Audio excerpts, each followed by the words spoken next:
What would you say are the most effective tools for bringing people to Christ? Most people would answer knowledge of the Bible. Some might answer the ability to connect with people.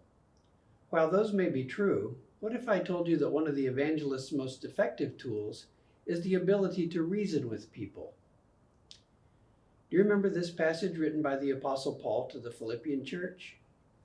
Let your reasonableness be known to everyone. There were challenging times ahead for the church at Philippi. In such times, being reasonable is more important than ever. Very often, the portrayal of Christians seen in movies and books paints them as unreasonable, stiff-collared moralists. It's not surprising that this view of Christianity is unappealing to people. As with many stereotypes, this one exists because there's an element of truth to it.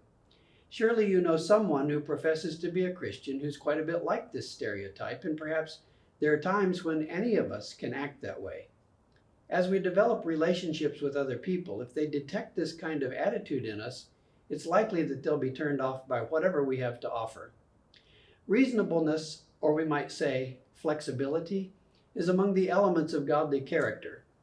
In James chapter 3, verses 17 and 18, James describes the character of Christ, that character which comes down from above. According to James, godly wisdom includes a quality that translates as something like open to reason. This quality of reasonableness is listed among the qualities such as purity, peace, and gentleness, qualities that should permeate the character of every child of God. When we look at the life of Jesus as described in the Gospels, we find something surprising about him. He actually had friends. Common people really liked him. How can that happen when you're under the tight moral constraints of being God in the flesh? I'd like to suggest that part of the reason is because he was unexpectedly reasonable. Recall the story of the Samaritan woman at Jacob's well. She came into the conversation expecting conflict. When Jesus asked her for a drink, she responded with prejudice. How is it that you, a Jew, ask a drink from me, a woman of Samaria? But Jesus didn't respond the way she might have anticipated. Jesus suggested in return that he had something of greater value to offer her if she would just give him a chance. And so the discussion went. Because Jesus reasoned his way through the minefield of prejudice, gender difference, and her moral compromise, rather than leaving the discussion in anger, she left it wondering whether this man was something otherworldly, something more than just a man. Could he be the Messiah? And Jesus' behavior was entirely consistent with what we know about the character of God. Recall the story of Abraham in Genesis chapter 18 before the destruction of Sodom.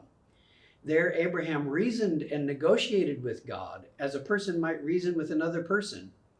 How is this possible? How can God, exalted, all-knowing and mighty, reason with a mere man?